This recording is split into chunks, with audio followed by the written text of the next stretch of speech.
subject of the lesson is man, and a very strong statement in the golden text, of course, from the first chapter of Genesis.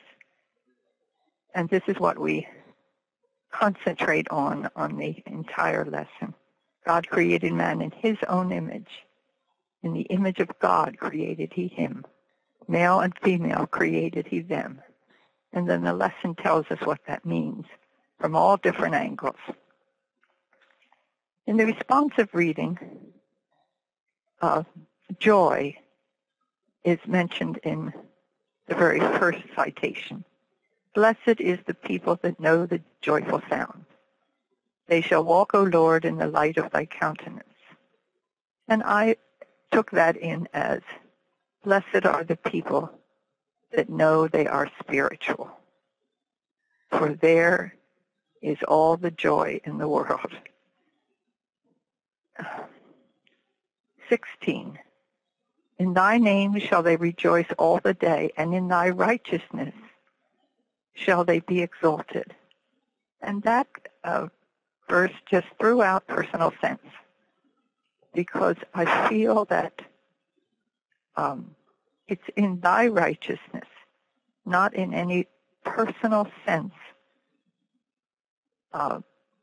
that we are created as mortals and are persons. Can we ever, in thy righteousness, be exalted? So I just threw out personal sense in the second verse. And a strong statement in 26. Thou art my Father, my God, and the rock of my salvation. I love that they pile up again those strong statements to establish the relationship between God and man. And I love 17, where we call God Father of lights. Isn't that a wonderful expression? Sometimes the Bible is just so elevated. And then we have warnings beginning around 23 and 24.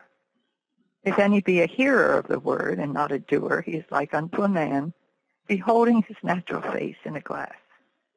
For he beholdeth himself and goeth his way, and straightway forgetteth what manner of man he was. I interpret that as, if we let personal sense, self-love, self-will, self-justification, as Mrs. Eddy sometimes speak of animal magnetism, then the serpent is winning. And we are not going to be a doer of the work. There's an expression I'll come to later on from a man who spoke at our association that relates to that. But I'll wait till we open it up with a little talk before we get to his way of talking. But when I came to the end of responsive reading, there came to me, trust the eternal, the hymn. And in that hymn, there's an expression that we are heir of the ages, child of the day. We are just always spiritual, heir of the ages and child of the day. That makes me feel very good as being man.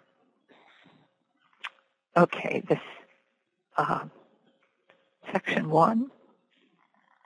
Let me see what we have there.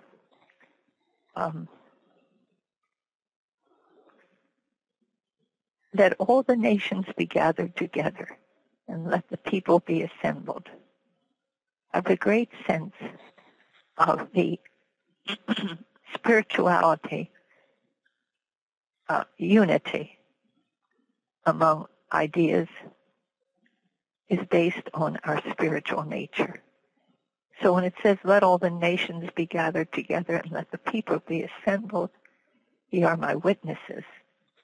We as idea are expressions of mind.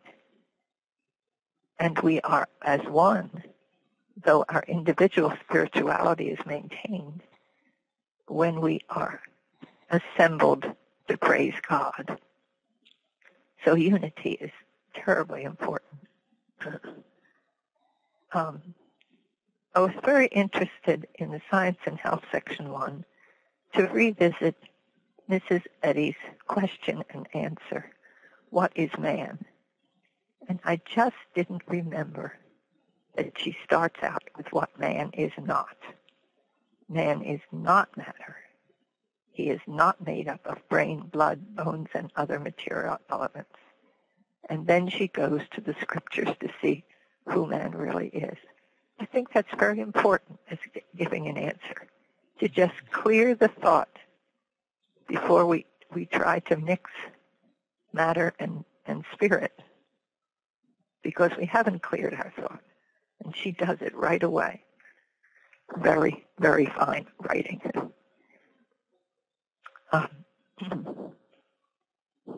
There's an interesting speaker that came to our association once. He had been in the pharmaceutical industry, but he was suffering from a life-threatening disease, and he turned to Christian Science and was healed. And he has very compacted sayings that seem to just bounce into my thought during this reading. He talks about what Mrs. Eddy says in verse 21 in section 1.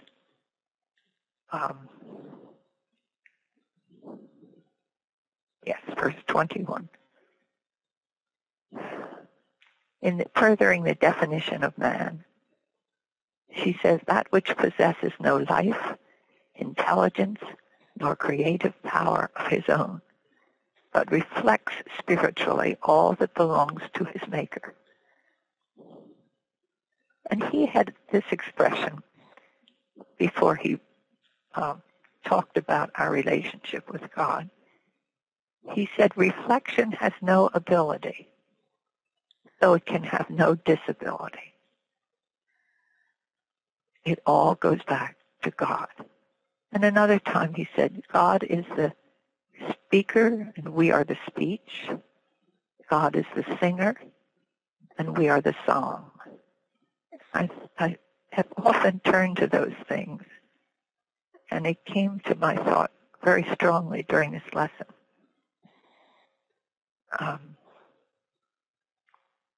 Man is the expression of God's being. And I recalled he spoke something of, if we did not have man, deity would be unexpressed, and therefore it would be non-existent. So we're very important as idea, and we're of no account as a mortal thought. Okay, section 2 in the Bible stresses that we have dominion because of reflection. There's no limit or containment to infinity and eternity. And behold, we were created by the God who is infinite and eternal. And when it says in citation or verse 6, thou madest him to have dominion over the works of thy hands. Thou hast put all things under his feet. Dominion is clearly ours because we are reflection. And I like to put those two together as often as I can. If we go to section 2, Science and Health,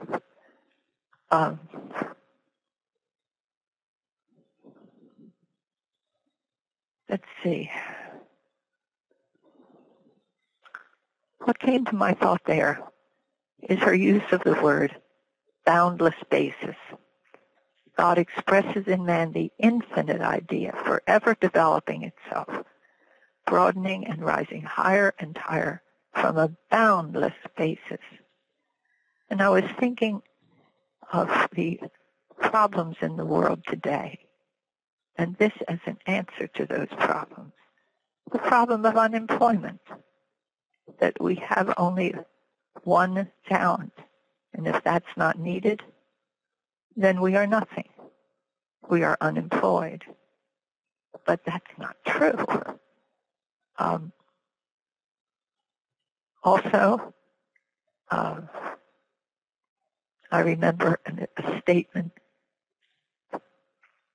that the speaker, whose name was Richter, made, that there's no such thing as a senior, because that's a measurement of time. And it's a measurement of coming to an end when in fact we have a boundless basis for life in mind, in soul, which is the expression of mind talking to itself. And in the next citation, 21, she stresses the infinite principle is reflected by the infinite idea and spiritual individuality. That we are loved, we are expressive as individuals, though we are also one with principle.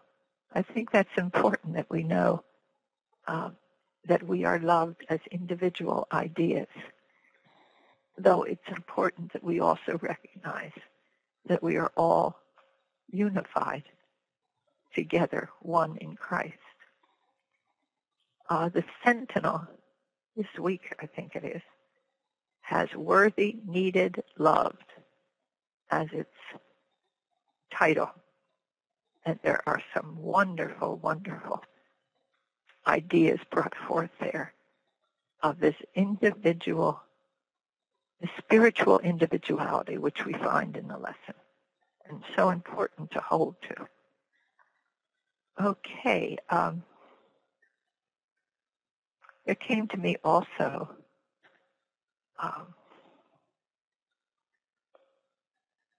from that 21 citation, Thy will be done in earth as it is in heaven. Enable us to know, as in heaven, so on earth, God is omnipotent, supreme. That we make sure we know we have spiritual individuality, not mortal individuality that's struggling to become spiritual. We already possess that spiritual individuality because, as Jesus said, and as Mrs. Eddy interprets that line from the Lord's Prayer, Thy will be done in earth as it is in heaven. Enable us to know, as in heaven, so on earth, God is omnipotent, supreme. There's some very strong statements in this lesson. There's no messing around.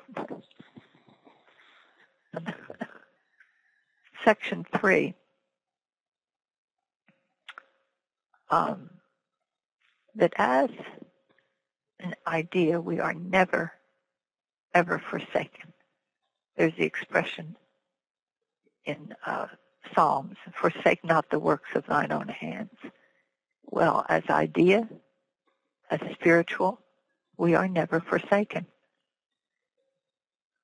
And Richter had this statement about that quality of man. If you feel separate from God, answer this question: who moved? It certainly wasn't God. We are all the work of thy hand, the citation says later on.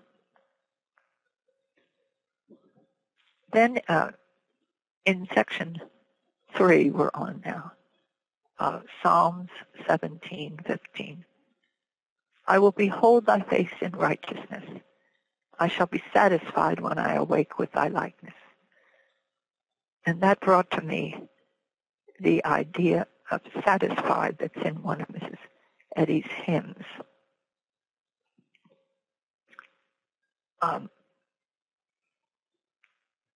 don't know the number of the hymn, but it begins, it matters not.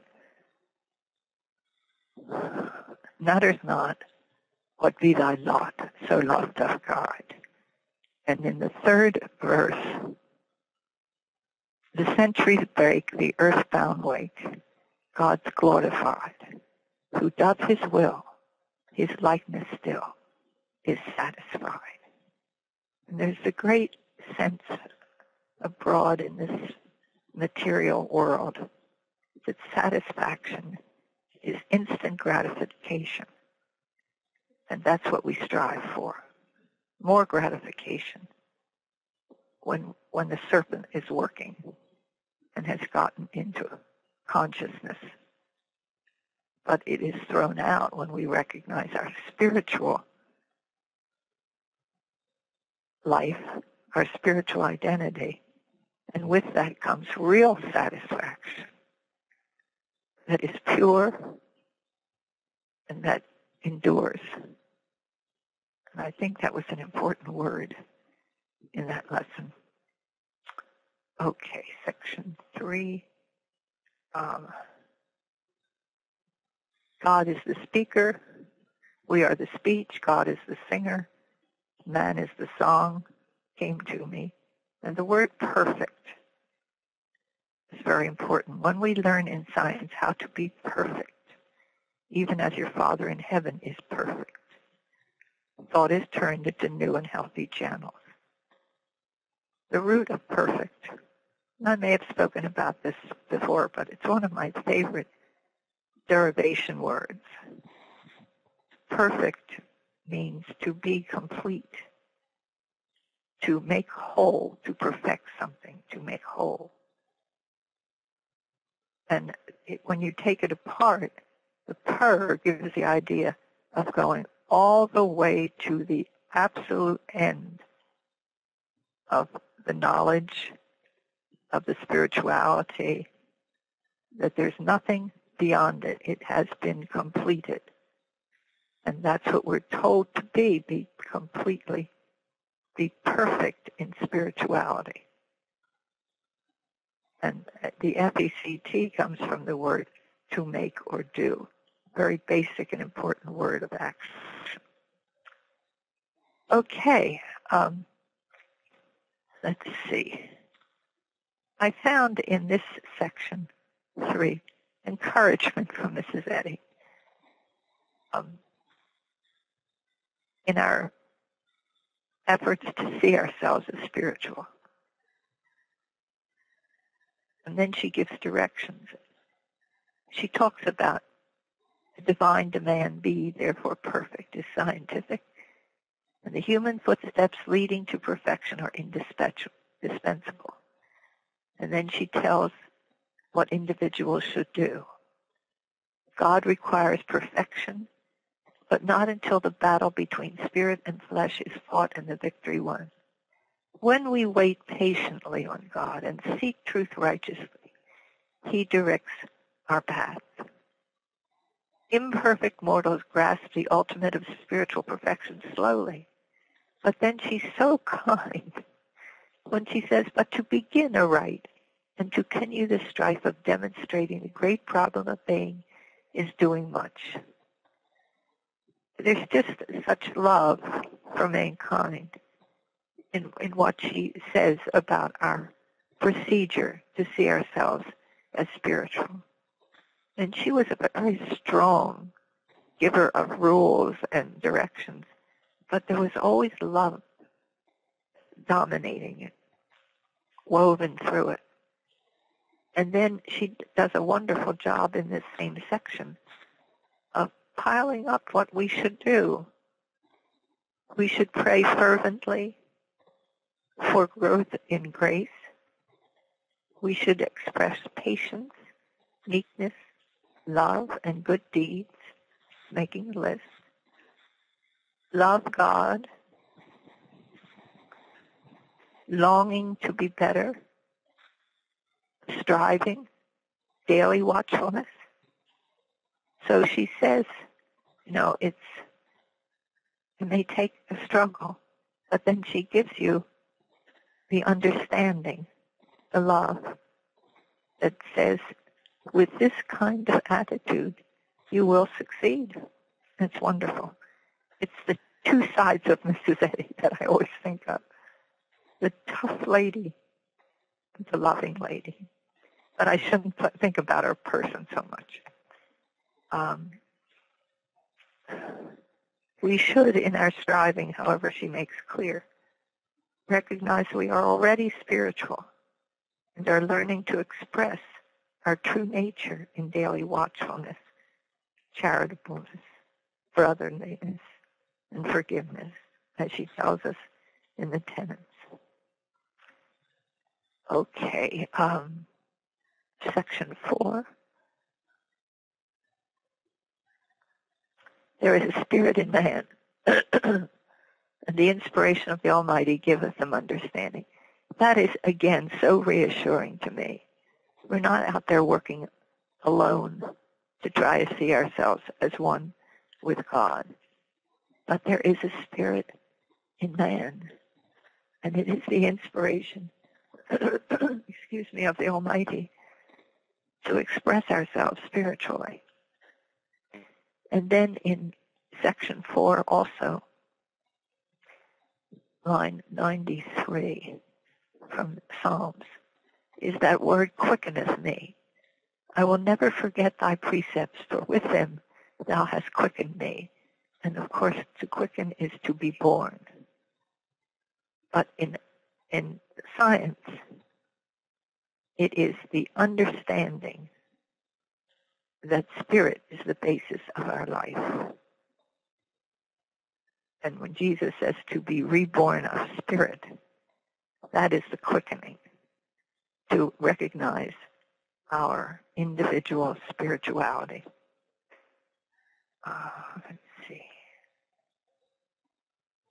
Section 4. What can I offer here?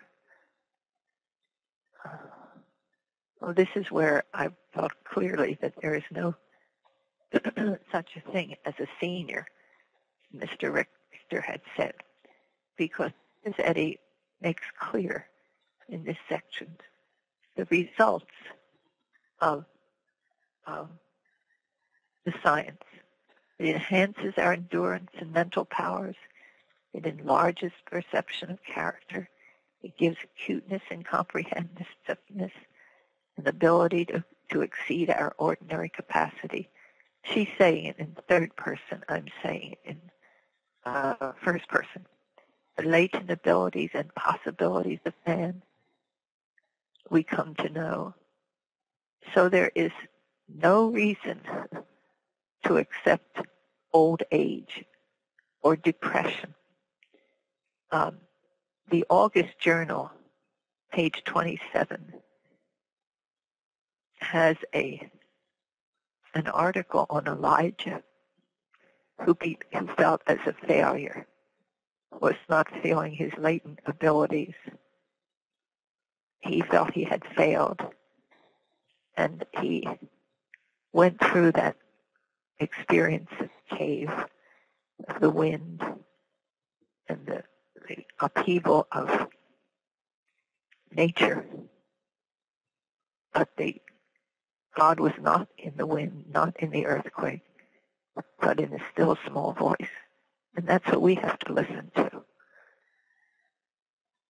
There is also an article in the Sentinel, this week's Sentinel,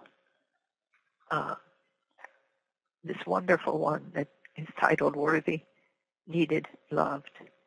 And it's called Of Joints and Marrow. It speaks very clearly about not accepting old age and all the so-called problems that come with it, because man has dominion. And it's a beautifully put, clear support of that part of the lesson this week. Okay. Section 5, the Bible. This is the sick of palsy man. And interestingly, in the journal, page 55, there is an article called When the Heart Yearns to Help. And it speaks about the unwise helper and uses the sick of the palsy to show how Jesus handled the healing by not being an unwise helper, but rather having the man be healed by an understanding of God. He says, "Son, be of good cheer. Thy sins be forgiven thee." And the scribes jumped on him and so forth. But Jesus had seen that what was needed within the man. And then he said, "Arise and walk," and the man could do it. It's the article says, now Jesus didn't go over and pick the man up or go over and pull his hand to get him up. He just gave the direction because he knew that the man had learned something and was now sinless. Therefore, it's very, very interesting analysis of how Jesus healed and how he did not fall into any pitfalls in healing. And this is the way we have to heal also ourselves and ultimately of others, to know that the man is sinless. The patient is sinless, and then he is healed. Okay, I love the 14th verse. Sin shall not have dominion over you, for ye are not under the law, but under grace. I love that. I love that word, grace. That we were servants of sin, but have obeyed from the heart that form of doctrine which was delivered you. Being then made free from sin, ye became the servants of righteousness. And it's interesting to me. First, I thought of the word transformation. Then I thought what is better in this process is realization rather than transformation. And I went to Mrs. Eddy's listing of the spiritual progress. Let's see. I have the list, but I don't have the citation. It is that we go through intuition, hope, faith, understanding, fruition, and then reality. So we have to start the process, but know that what is finally clear to us and gives us dominion is that we, in reality, have always been spiritual and always an idea of God. Okay. And then the section, or the citation 20, is that wonderful one that the lesson often repeats. Jesus beheld in science the perfect man who appeared to him where sinning mortal man appears to mortals.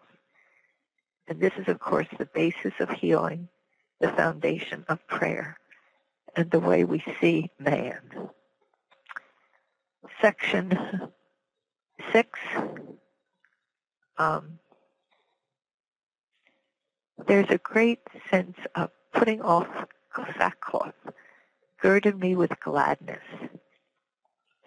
And again, I refer to that article on Elijah and his depression and how the gladness came upon him when he heard the still small voice. And that's the answer to depression. Okay. O Lord my God, that same citation says, I will give thanks unto thee forever. Ideas are constantly praising God by their very nature. I think that's so important. Okay. Oh, there's a very interesting quote in the article on the helper. It says, peace, peace be unto thee, and peace be to thine helpers, for thy God helpeth thee. And it's from 1 Chronicles 12:18. That has been a very great help in being a parent.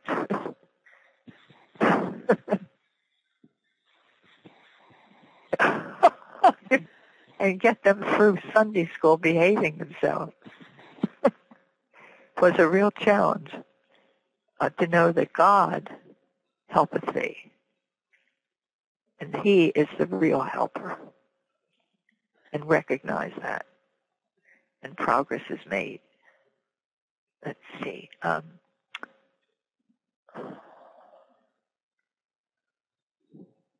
Peace, perfect man. I think I'll go on to, I love this expression at the end of Science and Health citation. Sorrow is turned into joy when the body is controlled by spiritual life, truth, and love. That's an answer to depression also. And there's another citation from Mrs. Eddy.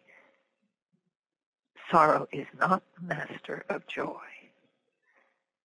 And I think we have so much depression that is reported in the land right now that we need to pray and know that sorrow is not the master of joy.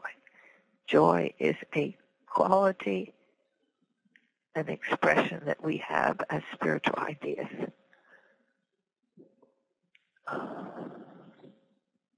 Now, in section 7,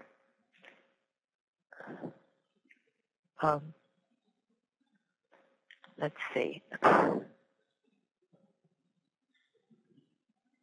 Sing unto the Lord, bless his name, show forth his salvation from day to day. Let the heavens rejoice and let the earth, and let us see that rejoicing through spiritual intuition. Let the field be joyful, not filled with drought, and all that is therein. We must pray for that. There is, again, a wonderful article in this month's journal called Wet with Dew, A Wish for All Mankind, page 47. It's the story of Gideon and his fear of fighting for the Lord, and he asked for a sign that let my jacket be filled with dew and the earth round about have nothing, be in drought. And God gave him that sign. And then he said, let my jacket be dry and let all the earth around be filled with dew. And God did that also. And there was an interpretation by the writer of the article that Gideon went on and was very successful because in your joy you are acknowledging, and he acknowledged finally, the allness of God to take care of all mankind, not just him. And that gave him dominion. I think that's a very interesting way of working back from gladness to what it means in our lives and what it can give us. If you don't stand for anything, you will fall for something. That's from Richter also. If you don't stand for anything, if you don't stand for your spiritual nature and that of all ideas of God, looking upon your fellow man as an idea of God, if you don't stand for that, if you don't stand for anything, you will fall for something. Here's another one of his expressions on our attitude. If you're on the right track, you'll get run over if you just sit there. I love that. Don't you think that's wonderful? Okay, and finally, let's see, what do we have here? Soul has infinite resources with which to bless mankind. This is in Section 7, Science and Health. And happiness would be more readily attained and would be more secure in our keeping if sought in soul. This is a solution for divorce, for this terrible percentage of divorce that seems to come from a desire for something other than the blessings of soul. Higher enjoyments alone can satisfy the cravings of immortal man. Okay. Finally, one or two other things from Mr. Richter that seem to support Mrs. Eddy's statements. God is conscious only of himself. This divine reflection is called man. Look out from perfection is something like what Mrs. Eddy said in our manhood, not to look up at the stars, but look out from the stars.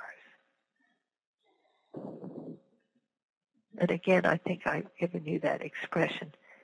It's based on Jeremiah, am I not a God at hand? And then Richter's expression was, if you are separated, who moved? I believe I gave that to you, but that clings very nicely. And he said, the belief that the world was flat did not flatten the earth. So belief can have no effect on truth. Ye are the proof of God's goodness, is what he finally told us. And that's what I think the lesson tells us. We are the proof of God's existence, of his goodness, and this gives us dominion. We are not mortals struggling to become spiritual. We are already spiritual, and we should pray and reason from that viewpoint to see our real manhood and daughterhood. Okay? That's it, sweetie.